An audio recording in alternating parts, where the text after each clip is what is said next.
Hello, I'm Jose Mendoza, country manager for Philippines for BitGet. I started the career in BitGet this year, being a country manager. And one of our initiatives is the Blockchain for Youth and Blockchain for Her program. So, Blockchain for Youth is an initiative that advocates for crypto and Web3 education for the youth. Right, so we believe that the youth is the next stage in terms of crypto adoption. So we wanted to educate them, enable, students and the youth like millennials and Gen Zs to be able to be aware of what crypto is, right? So there is still a lasting impression that crypto is a scam. So we want to change that, right? So that's the reason why we're advocating for education, for Web3 education. That's why we have these initiatives. With Blockchain for Her, we started it, our CEO, Gracie Chen, started Blockchain for Her this year. It's actually to highlight women in the industry, right? Women inclusivity in the space.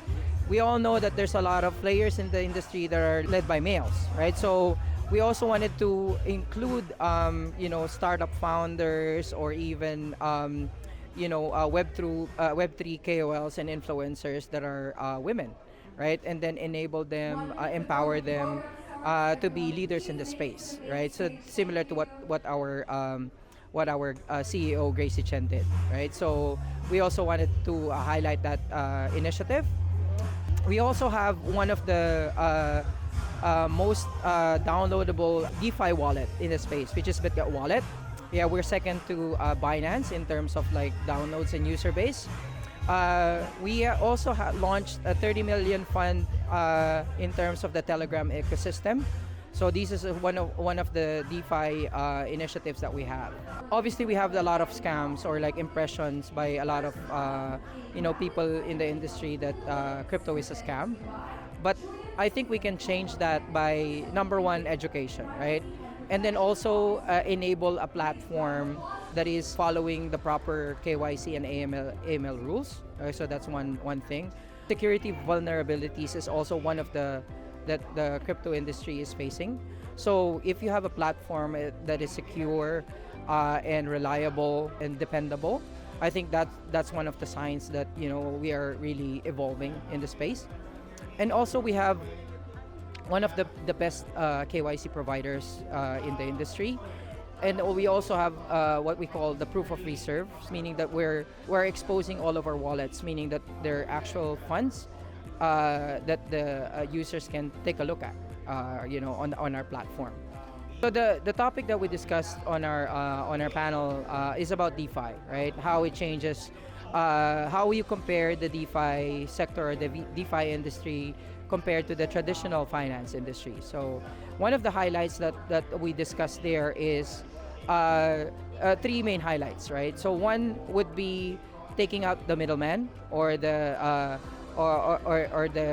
middle person, by adopting DeFi. And second is obviously education. 50% should also be focused on educating the use case of DeFi, for the people to be able to be onboarded from Web 2 to Web 3.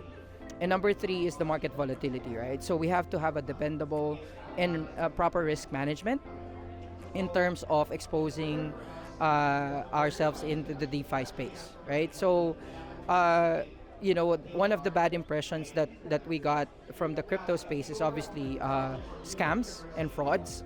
So by properly educating ourselves or educating people, we are going to be able to prevent this, to have a better understanding of the industry, and to promote adoption.